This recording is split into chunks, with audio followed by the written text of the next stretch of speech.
One branded company, he said, we are selling fake products. We check everything. There's nothing wrong. So we say, what is wrong? So we buy the products from his flag shop and deliver to them. They say, it's a fake. You know what I'm saying? Yep. We buy things from the flag shop of this brand and deliver back. It's the fake products, they say. So it's a bit confusing. This is fighting against the fake products. It's a war against the greedy, human greediness. It's not easy. You cannot finish it, but you have to continue to fight. And I want to say we put 2,000 people, 1 billion RMB every year fighting against that. It can never finish the war within 2 years. But I'm happy. Whether people criticize me, criticize us, the most important is that we are happy about the progress we made. Right. But if people praise me, so, when people say, Jack, you're wonderful, I know I'm not wonderful, right? Oh, Alibaba's great. We are not great. We are just a 17-year-old company. But when people say, you're doing nothing, no, we're doing a lot of things. But you don't have to argue. You don't have to debate. You do what you believe. One of the things you mentioned was using big data on the piracy side, but the other thing that you're using a lot of that big data to do is provide credit and effectively banking the unbanked. And what's so fascinating to me, and I hope you'll share it, is we've talked about the Sesame credit. Yep. How you are able to use big data effectively to figure out who deserves credit and who doesn't in a marketplace where some of these people had no credit history before. Okay. Well, before we do that, we had a system called Teach Computers to learn how to anti-fake products, teach the computers to learn how to, because we have Alipay, a lot of people try to use all the ways to cheating. So we teach the computer how to do that, the cheating things. So we've been doing that for 10 years. Until now, there's called artificial intelligence, because we've been doing that. We are a data company. 8 years ago, we said to ourselves, Alibaba should not be an e-commerce company. We should be a data company, because we have the data from consumers, we have data from the manufacturer, we have data from the logistic company and transactions. But we think how we can make a data really beneficial to the society. What China needs is we have a lot of great people, all the small business. They are very credible, but we don't have a credit system for that. So how can we using a credit rating system based on the data we have to giving everybody a Sesame rating system? That is so powerful in the past 4 years, because every individual, every small business, if they've been using our services, we give them a rating system. So we're giving loans. In the past 5 years, we're giving 5 million business loans. They only borrow $5,000. 3 minutes, we can decide whether we should give you money, how much you want to give. Within 1 second, the money will be in your account. And 0 people touch, so we call it 310. And even today, the Sesame rating system become people dating. The mother-in-law want to say, hey, you want to dating with my daughter? Show me your rating system of the Sesame card. So it's so funny, we go to people want to rent a car, people want to rent a bicycle, they will say, show me your Sesame cards. Good. Because if they do not pay back, if they do not fulfill, the rating system is going to low down and they can never rent a house. Right? This is what we want to build up, the system. That if you sell or buy fake products, the Sesame cards will show. I'm going to open up to questions, but a final one from me. There's been a lot of speculation that you're going to get into the business of Hollywood. Your name has appeared, Alibaba Group, at the beginning of a couple of big films recently. What is the ambition for Alibaba in the entertainment world? At the beginning, like this, several years, every 5 years, we have a review for our strategy. Now, our strategy is always to look at the 30 years and 10 years. And every strategic decisions we make, we have to ask one question.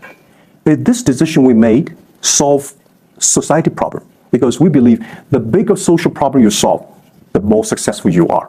So if this cannot solve any social problems, we don't do it. Second, is this project is going to be successful in 10 years? If it's going to be successful in 10 years, let's do it. If it's going to be successful in 1 year or 1 month, now more I would say, forget about it. Because why you can be successful in 1 year or 1 month? So we all have to prepare. And 5 years ago, we had a big debate about 10 years later, 20 years, what are the things that China society and the world want? So we say happiness and health. 2H strategy.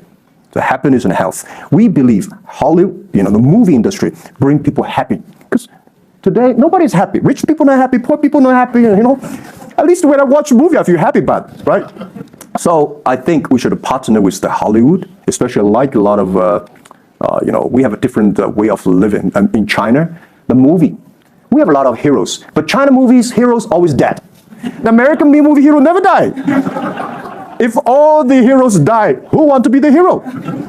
So my movie, I want to make the hero live, right? So this is I think we should learn a lot, and it's only about 2 years, so we have another 8 years to go.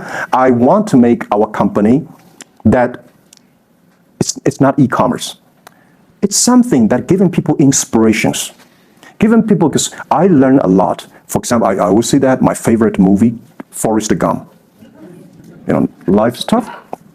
This is I learned, and that inspired me.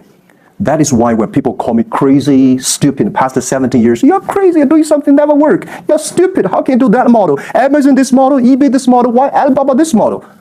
I told myself, Forrest Gump said, go ahead. Never care about what the other people. And the other thing, Forrest Gump said, nobody make money out of the catching whales. People make money by catching shrimps. So we serve small business. Fair enough. Jack Ma, we should probably end it there because we're going to run out of time, but I thank you. Thank you so much for the conversation. I promised we'd sneak in a question or two when we literally have 2 minutes and they're going to get upset with me. If you have a question, and we're going to, I got to beg you to do it within literally, a second. So go for it right there. Okay, I'm not going to say that China and US is going to have a trade war, but if the Trump administration gets tough on China in terms of trade agreement, is that going to hurt Alibaba? Well, I don't think so. I think China and the US should never have a trade war. We'll never have a trade war. And I think we should give President-elect Donald Trump some time. And he's open-minded, he's listening. And I think the war, it's so easy to launch a war, but it's so difficult, almost impossible sometimes to terminate a war. Iraq war, Afghanistan war, is that finished? No. Trade war, I believe one thing, when trade stops, the war starts. Trade is something that people start to communicate. Trade is something people exchange culture and value. And I will be happy if China, USA agree on something and Alibaba business model destroyed. I would destroy Alibaba model by stopping the war between, because how can you imagine the first largest economy of the world, second largest economy of the world, have a trade war?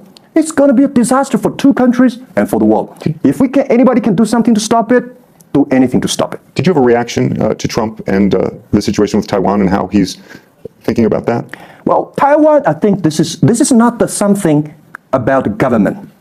This is not something about business. This is something about the people. If the Taiwan issue is the population, if you do Taiwan issue, it's like against 1.4 billion people. So this is another issue. So we're talking about trade, we're not talking about Taiwan. Very politic. Let's take one final question if we can. I think we can steal one more in. Yes, sir, right there. I'm not a politician. I try to. This is me, a credit store. How do you assure you are not messing up with people's life and you are not dictating the whole, credit kingdom or the system? Because now you are the decision makers, you are the rule makers. Okay. First, I'm not sure. People say, oh, this is uncertain world. Every day is uncertain. The only certain day was yesterday. I'm not sure about that in the future. I would dictate, I would be stupid. That's why I should retire early when I'm young. That is why I have a lot of things that I dream I want to do. I want to do philanthropy, I want to be a teacher, I want to go back to school, I want to do the environment. And the world is so wonderful. Why should I be the CEO of Alibaba all the time? I'm coming to this world not to work. I want to come to this world to enjoy my life. I don't want to die in my office. I want to die on the beaches. It's a wonderful message. Jack Ma, thank you for the conversation. Well, can I say one last thing? Yes, please. I just want to give my last advice to any people here that every government should pay attention to in the next 30 years are critical for the world. Every revolution, technology revolution takes about 50 years. The first 20 years, technology company. Next 30 years, the implication of the technology. Focus on next 30 years. The first 20 years, eBay, Amazon, Facebook, Alibaba, Google. Good. The most important is that make the technology inclusive, make the world change. This is 30 years. Next, pay attention to those people who are 30 years old, because those are internet generation. They will change the world. They are the builder of the world. Third, that let's pay attention to the company who have fewer than 30 employees. So 30 years and 30 years old and 30 employees. That can make the world much better. Jack Ma, thank you very, very much. Thank you. Thank you. Thank you. Good. Thank you. Thank you.